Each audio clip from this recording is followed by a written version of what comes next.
Okay so hi everyone, my name is Shashank Mishra and मैंने भी 2014 में निमसेट क्रैक करा था with all India rank 43। And मेरी इस जर्नी में जो सबसे बड़ा साथ दिया था वो आईएनपीएस क्लासेस ने। तो आज के इस वीडियो में हमारे साथ हैं शशांक पांडे एंड उन्होंने भी इस ईयर ऐसे पेंडेमिक टाइम में जहाँ पे की सारी पॉसिबिलिटीज एकदम अलग तरीके से लग रही थी कि कैसे एग्जाम होना है तो क्या होना है क्या नहीं होना है, उस सब के बावजूद उन्होंने निमसेट में all India rank 5th and JNU में ऑल इंडिया रैंक 23, बीएचयू में all India rank 8th crack करी है। तो आने वाले कुछ मिनट्स में यार हम उनसे जानेंगे कि कैसे उन्होंने ये सारी चीज़ें अपने लिए पॉसिबल करी, क्या उनकी स्ट्रैटेजी एंड कैसे आईएनपीएस ने उनको हेल्प करा। तो पहले तो मैं यही बोलूँगा कि शशांक, आपका बहुत बहुत स्वागत है इस वाले वीडियो में। तो पहले तो बहुत सारी कॉन्ग्रेचुलेशन, ये वाली जो भी रैंक्स आपने करी हैं अचीव, इसके लिए बहुत थैंक यू ज़्यादा सर। कॉन्ग्रेचुलेशन।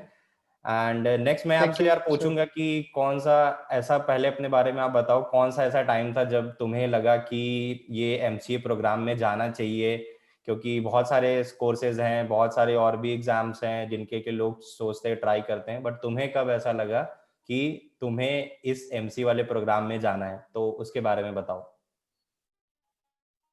जी सर, जब मैं 12th में था तो मेरा था कि मुझे आईआईटी जेई करना है, बट कुछ कारणों के कारण मैंने कोचिंग ज्वाइन नहीं करी, तो आईआईटी जेई तो निकला नहीं। तो फिर मैंने बीसीए में एडमिशन लिया लखनऊ यूनिवर्सिटी में। फिर मुझे यहाँ पर आने के बाद पता चला कि बीसीए में तो कुछ खास इधर होता नहीं है। तो फिर जब मैं फर्स्ट ईयर में था तो मेरे एक बैचमेट ने मुझे निमसेट एग्जाम्स के बारे में बताया, क्योंकि मुझे जेएनयू बीएचयू इन सब का आइडिया था कि यहाँ पर एमसीए होता है, लेकिन निमसेट का नहीं आइडिया था। तो फिर उन्होंने बताया, तो फिर मैंने कोचिंग के पता करा, तो मैंने गूगल करा था, और मैं इधर-उधर से दे पूछता था कि कहाँ से, मतलब लखनऊ में कैसी कोई कोचिंग है जो निमसेट की अच्छी प्रिपरेशन कराती है। तो फिर मुझे आईएनपीएस का नाम पता चला। तो फिर मैंने वहाँ पर जाकर पता करी जब मैं सेकंड ईयर में था, ईयर 2018 में। तो फिर वहाँ पर पता करने पर पता चला कि ये अच्छी कोचिंग है, यहाँ से रिजल्ट्स अच्छे आते हैं। तो फिर मैंने सेकंड ईयर में एनरोल कर लिया कोचिंग में, 2 ईयर प्रोग्राम मैंने लिया था। जिसके बाद सेकंड ईयर और थर्ड ईयर मैंने कोचिंग करी, उसके बाद फिर मेरे रिजल्ट्स आए थे अच्छे।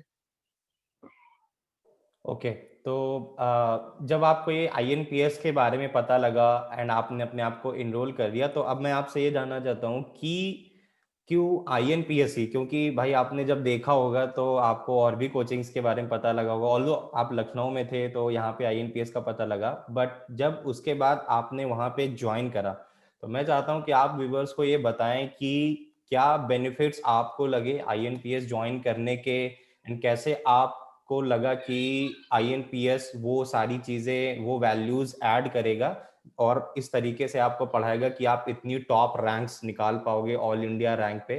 तो कैसा वहां पे पूरा एटमॉस्फेयर था भाई, कैसे आईएनपीएस में चीजें चलती हैं कि लोग मतलब जान सके कि हाँ भाई इतना लेवल का पढ़ाया जाता है कि भाई तुम कोई भी अच्छे लेवल की रैंक फोड़ सकते हो, तो यार उसके बारे में बताओ। जब मैं मतलब कोचिंग पर आया था तो ऐसा कुछ था नहीं कि मतलब इतनी अच्छी रैंक आएगी, बस था कि कोई इंस्टीट्यूट मिल जाए वहाँ से एमसीए कर लेना है। फिर मतलब जब कोचिंग आया तो देखा इधर सीनियर्स जो थे मेरे, जब मैं सेकंड ईयर में था, वो काफ़ी अच्छा परफॉर्मेंस करते थे। तो फिर मुझे लगा कि हाँ, मैं भी कर सकता हूँ, तो फिर मैं करने लगा। फिर बेसिकली और भी कोचिंग जब मुझे पता चली थी, जब मैं गूगल करा, तो फिर मैंने देखा कि इसकी रेटिंग बड़ी अच्छी थी और यहाँ पर मतलब रिजल्ट्स अच्छे होते थे। फिर मैंने जब एडमिशन लिया तो फिर मैंने पाया कि ये मेरा डिसीजन सही था। और मतलब मैं यहाँ आया तो यहाँ के टेस्ट सीरीज़ बहुत ही अच्छी हुआ करती थी। मतलब पर डे 3 टेस्ट्स देते थे, मॉर्निंग, आफ्टरनून और इवनिंग में।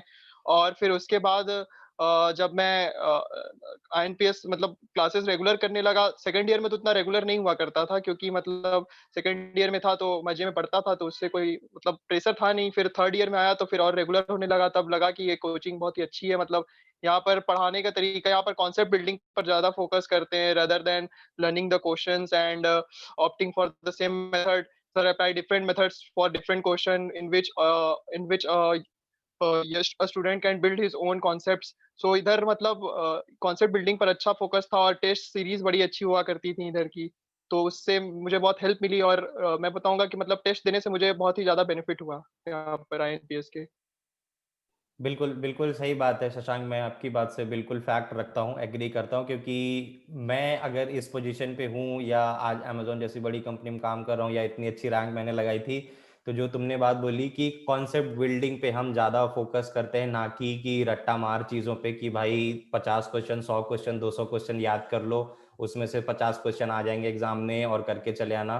आईएनपीएस की यही एक बेस्ट बात है कि भाई यहाँ पे कॉन्सेप्ट बिल्डिंग, इतने ज़्यादा टेस्ट सीरीजेस तुमको मिलेंगे, इतना अच्छा मटेरियल एंड इतना अच्छा पढ़ाई कि आप इतने अपने आप में स्ट्रांग हो जाओगे खुद ही कि आपको रटने की चीज़ें ज़रूरत ही नहीं, आपसे खुद ब खुद क्वेश्चन सॉल्व होने लगेंगे।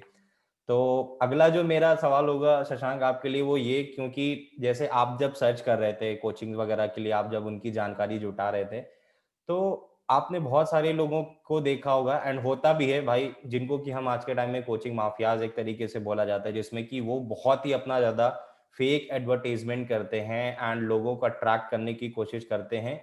एंड उसमें होता क्या है कि एक बार वो अपने पैसे फंसा के जब कोचिंग में चले गए, तब उन्हें पता लगता है कि अंदर की रियलिटी क्या है, कि भाई ये तो कुछ पढ़ाई का कोई सीन ही नहीं है, जितने रिजल्ट्स लगे हैं वो फेक हैं, फेक एडवर्टाइजमेंट हैं। तो उनके बारे में आपका क्या कहना है कि भाई किसी इंसान को अपने डिसीजन कैसे लेने चाहिए कि वो इन सारी फेक चीजों से बच सके, एंड आईएनपीएस उन मामलों में कितना सच अपने आप को रिप्रेजेंट करता है, वो चीज आप बताओ। सर फेक कोचिंग तो आजकल मतलब वो एक ट्रेंड सा हो गया है कि मतलब रिजल्ट खरीद लो किसी से या बस दिखा दो कुछ भी। मतलब जब इस बार 2020 की जब मैं बात करूँ तो मतलब पैंडेमिक के कारण लेट हो गया था काफ़ी, तो हमें लग रहा था कि निकलेगा तो ऐसे भी नहीं, तो मतलब बस दे देते हैं जाकर तैयारी कर लेते हैं, दे देते हैं। तो फिर जब हमने पेपर दिया तो पेपर इस बार काफ़ी ईज़ी था, जिसके कारण कट ऑफ तो बहुत हाई गई। तो फिर मेरे 794 के अराउंड मार्क्स बन रहे थे। फिर मैंने सर से बात करी तो सर ने बोला हाँ, हो जाएगा। तो फिर उसके बाद कुछ कोचिंग्स फेक एडवर्टाइज़मेंट अपना करने लगी कि majority of students got 700 plus ऐसा कुछ, तो जिससे लगा कि अब तो शायद ही हो पाए। फिर सर से मैंने बात की, सर बोला कि ऐसा होता है हर साल, तो टेंशन ना लो, ये हो जाएगा। तो फिर इससे ही पता चलता है कि मतलब कितना ज़्यादा ये कुछ भी बोलते हैं मतलब बिना किसी बैकग्राउंड के। तो फेक कोचिंग से बचने की एक ही रास्ता है कि आप बढ़िया से मतलब अगर कोई सीनियर उस कोचिंग से पढ़ा है तो उससे बात कर लें या खुद जाकर सर से इंटरेक्ट कर लें, तो आपको पता चल जाएगा कि ये झूठ नहीं बोल रहे हैं, इनकी कोचिंग से रिजल्ट आता है हर साल।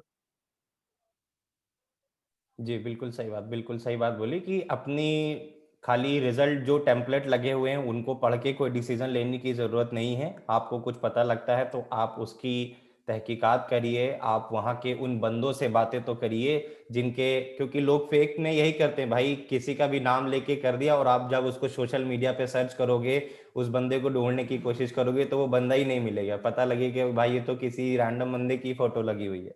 तो ये होता है एंड जो शशांक ने गाइज आप लोगों को बताई, आई होप वो चीज आप लोगों को बेनिफिट करेगी। आप कहीं के लिए भी डिसाइड करो, आप जाके वहां पे बात करो, वहां के लोगों से बात करो, तब उस चीज के बारे में जानो एंड उस चीज का आप डिसीजन लो। तो अगला जो और एक लास्ट मेरा क्वेश्चन होगा शशांक आपसे, वो ये, क्योंकि इस बार की सिचुएशन थोड़ा हमें सबको पता थी एंड इस टाइम पे हर एक कोई भी सेक्टर हो, जॉब वाला सेक्टर हो, एजुकेशन वाला सेक्टर हो, हर चीज में बहुत ज्यादा इम्पैक्ट आया था। तो आपको क्या लगा कि आईएनपीएस ने इस चीज को कैसे हैंडल करा, क्योंकि सब कुछ ऑफलाइन बहुत अच्छे से चल रहे थे सारी चीजें, एंड टाइम पे जब एग्जाम बहुत ही क्लोज आने वाले थे, चीजें एकदम बंद हो गई, तो आईएनपीएस ने मतलब रात दिन लग के कैसे उस चीज को संभाला एंड कैसे अपने स्टूडेंट्स को वही स्मूथ एक्सपीरियंस दिया कि वो इतना अच्छा रिजल्ट लेके आ पाए।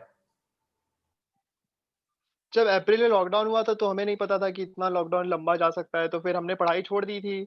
तो फिर अप्रैल में तो पढ़ाई नहीं हुई थी, बट मई में सर ने फिर ऑनलाइन टेस्ट देना शुरू कर दिया। सर तो अप्रैल में भी देते थे, बट हम करते नहीं थे क्योंकि हमें लगता था कि कोचिंग तो खुल ही जाएगी, तो फिर दे देंगे।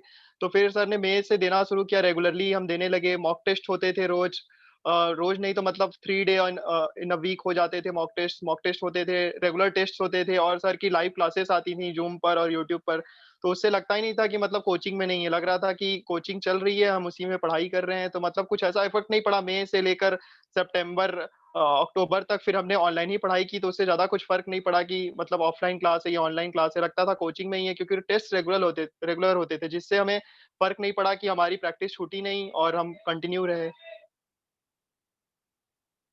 ओके, बहुत बहुत अच्छा लगा सुन के शशांक, आपने जो भी बताया कि भाई इस पैंडेमिक जैसी सिचुएशन में भी कैसे आईएनपीएस ने इतना एक स्मूथ एक्सपीरियंस दिया, इतने दिन रात अपने एफर्ट लगाए अपने स्टूडेंट्स के लिए, क्योंकि बहुत सारी कोचिंग्स के लिए ये सब मैनेज कर पाना पॉसिबल भी नहीं था। उन्हें तो ये भी पता नहीं लग पाया कि कैसे करना है। उनको तो लग रहा था बस ऑफलाइन ऑफलाइन ही सब चीज़ें पॉसिबल है, बट आईएनपीएस ने वो चीज़ पॉसिबल करके दिखाई। एंड इसीलिए है आईएनपीएस की रेटिंग, एंड जो आईएनपीएस के जो भी पढ़े हुए बंदे हैं वो आज इसीलिए अच्छी अच्छी जगह हैं, क्योंकि कंसेप्ट पे हमारा फोकस होता है, पॉजिटिविटी बिल्ड करी जाती है, कॉन्फिडेंस बिल्ड करा जाता है, ताकि बंदा अपने आप में ही कैपेबल बन पाए चीज़ों को क्रैक करने के लिए। तो बहुत अच्छा लगा शशांक आपके साथ बात करके, आपने जो भी अपना एक्सपीरियंस शेयर करा, एंड आई होप ये बातें सुन के और भी लोगों को पॉजिटिविटी फील होगी कि कैसे एक नॉर्मल बैकग्राउंड से आया हुआ बंदा इतने टॉप लेवल की रैंक निकाल सकता है। एंड आने वाले टाइम में आप अच्छे से अच्छे इंस्टीट्यूट में जाने वाले हो सकते हो, कोई त्रिची हो सकता है, आप ले सकते हो, आप कोई भी इंस्टीट्यूट ऑप्ट कर सकते हो, क्योंकि आपकी रैंक ऐसी है, आप अपनी फिजिबिलिटी के अकॉर्डिंग कुछ भी ऑप्ट कर सकते हो। तो बहुत अच्छा लगा शशांक आपके साथ बात करके, एंड मेरी तरफ से बहुत ही ज़्यादा आपको सारी शुभकामनाएं। आप जिस भी इंस्टीट्यूट में जाओ अच्छे से बहुत ही मेहनत के साथ में पढ़ाई करिए, एंड थैंक यू सर। आने वाले कुछ टाइम में मैं भी आपको मतलब जो वर्ल्ड की one of the best companies हैं उनमें काम करते हुए देखना चाहता हूँ। बहुत अच्छा लगा आपके साथ। Thank thank you Shashank. Thank you sir.